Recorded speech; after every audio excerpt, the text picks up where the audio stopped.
Hello everyone, स्वागत है आपका आपके अपने चैनल नो अबाउट पॉलिटिक्स में।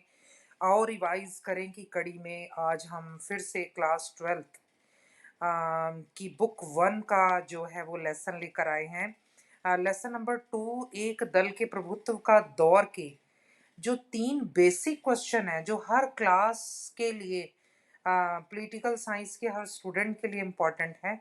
आज हम वो रिवाइज करेंगे। चलिए देखते हैं। तो फर्स्ट क्वेश्चन है हमारा, चुनाव किसे कहते हैं। ये शब्द आपने बहुत बार सुना होगा। चुनाव करना होता है चुनना किसी को।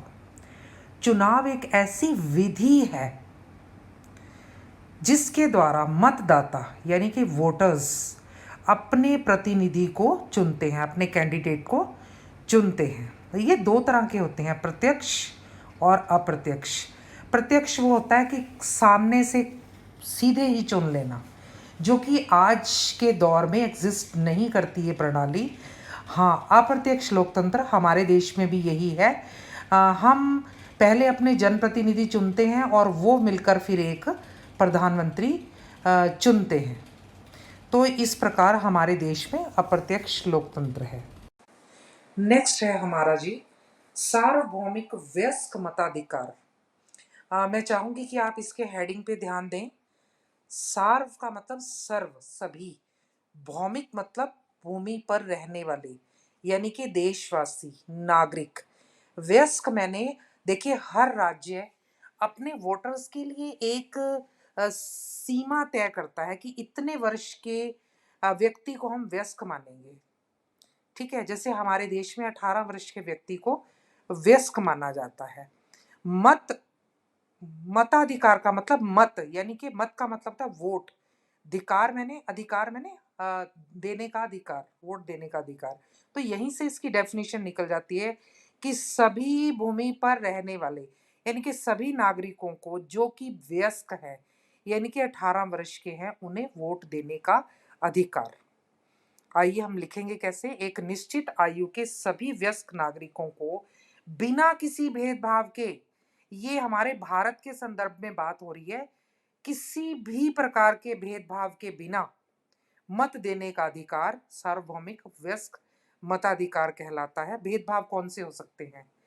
जाति के आधार पर, लिंग के आधार पर, यानी कि स्त्री पुरुष के आधार पर, धर्म के आधार पर, शिक्षा के आधार पर, आयु के आधार पर, आदि आदि। कोई भी भेदभाव नहीं होगा। हर व्यक्ति जो 18 वर्ष या इससे अधिक है, उसको वोट देने का अधिकार है। हाँ, इसमें कुछ एक्सेप्शंस हैं। जैसे वो पागल है अगर कोई व्यक्ति, वो उसको वोट देने का अधिकार नहीं है।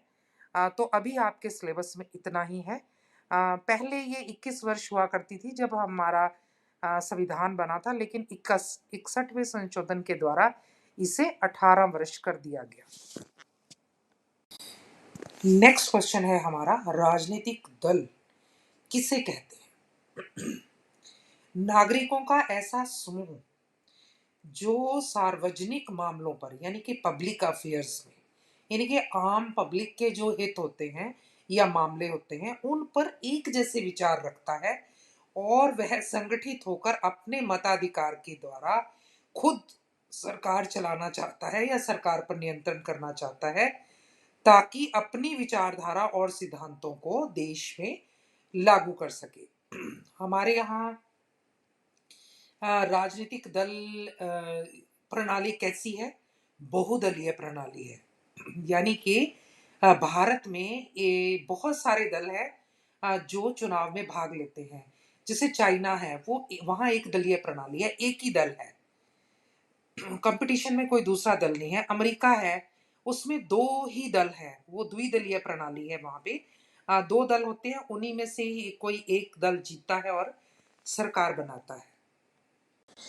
इस वीडियो में इतना ही। ये भाग 1 था हमारा इस लेसन का। ऐसी ही और वीडियोस लेकर जल्द मिलते हैं। तब तक के लिए thank you very much.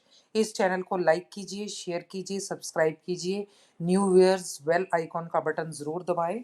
Thank you.